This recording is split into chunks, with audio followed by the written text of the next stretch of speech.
What's up everybody, Rob here. So this is just a real quick video, just some insights I've had and I figured I'd share with all of you, and it is why a single edge blade like this cavalry saber here is actually, in some cases, not always, but in some cases superior to a double-edged blade. Now I'm not talking about the logistics of it or the manufacturing. For example, it is easier to make a single edge blade. It takes less time. You don't have to put an edge on both sides, just the one, so it's cheaper and easier to produce that way. Fine, sure, that's one way to look at it. But just in a combat environment, why would anybody want a single-edged blade over a double-edged blade? And now double-edged blades do have a lot of advantages. And you have something like an arming sword or a longsword. You get a good nice swing in there. You can threaten somebody with the reverse side. You don't need to turn your wrist at all. It's just there, a quick backhand. Obviously, also they have less wear and tear if you are constantly using one side, and it's a symmetrical sword, like say an arming sword or a longsword. Use one side, it gets damaged, it gets dull on one side, you just flip it over, boom, and you start hacking away with the other side. Pretty obvious, yes. Double-edged swords do have advantages. However, why would anybody then want to use a single-edged blade? Like, what is the potential advantage? You have less offensive capability. One side gets damaged, you gotta stop and sharpen this one side. Like, why would you want a single-edged blade when double-edged blades are available? And I think it has to do, a lot of it has to do with grappling. And if you know anything about swordsmanship, you know anything about sword fighting, if you've read any of the treatises like Talhofer, Fiore, a bunch of others, I wouldn't say all of them, but a lot of them talk about grappling. It's a natural human thing. Just watch any street fight. Guys are punching, kicking, whatever they are, and then they're going to immediately start grabbing each other. Watch any MMA match. Watch boxing where it's not legal, and what do? People clinch up. It's a natural human instinct. We want to grapple. We want to get a hold of something. So in that context, a single-edged blade is actually extremely useful. Now, you're not always going to see, like you see in the movies or Hollywood or even in some of the fencing treatises, I mean, it is a viable thing to, get a distance and then get a cut in or a long thrust or something like that. Yes, that is a completely, those are viable solutions, but they're viable attacks, but more often than not, you're going to be very, very close to your opponent. You're going to be like right on top of each other. You're going to be grappling. You're going to be punching, kicking, all that sort of stuff. And you're going to be, right up close with the person. You're going to be clinched up. And with a single-edged blade rather, you actually have the option of using this in a grappling context. Usually, single-edged blades, not always. Yes, I know we do have the katana, which is two-handed, but a lot of times these things are one-handed. Like this saber here, you have something like a cutlass or a backsword, any kind of one-handed sword. In that close confined space, in your grappling, you're up close with your opponent.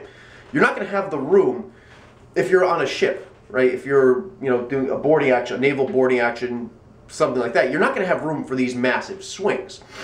You're going to be up close, and you're going to be grappling with the person, and it's now, your sword is going to be pressed up against you, but you can actually use this to your advantage. You don't need to have the room for the massive swing. You can do a quick cut, and you can actually use your own body as a way to brace this. You press it up against your body, you press up against your opponent, and then you can use, like a shoulder check or some similar movement and threaten them that way. You can, if you're really lucky, you can get a maybe hit something vital like an artery or something like that, a windpipe if you're really lucky. But if nothing else, they're going to react to that. They're going to respond. They're going to try to disengage. It's a natural human reaction when you're getting sliced open, and then that gives you the room for a secondary follow-up shot. Now, if you are using a double-edged sword and you're in this close confined grappling, where also remember if you're grappling him, he's grappling you, so he's gonna be pushing against you. So you're going to be like, slamming this into you. If this is a double-edged, if the sharp edge is slamming into you like that, you're going to have a very bad day. So I don't know if they were specifically designed with this in mind, a single-edged blade was designed with this in mind, but it really does make grappling that much more effective. It doesn't have to be a curved blade like this or a saber like this. Could be anything, any backsword, basket hill backsword, hangers, cutlasses, whatever. It doesn't really matter. A falchion, you can do this with a falchion. But I'm just pointing out here that a potential benefit of a single-edged blade is that it makes grappling with your opponent that much easier. It's much more safe for you. You can still threaten your opponent in a very effective manner. It works very well in close confined areas, say for example on a ship or in a building like this, like in a room like this here. Don't really have a lot of room, especially if there's multiple people. Rarely do things, especially in a military context, are you like dueling one-on-one. You're going to be having a group, like a boarding action.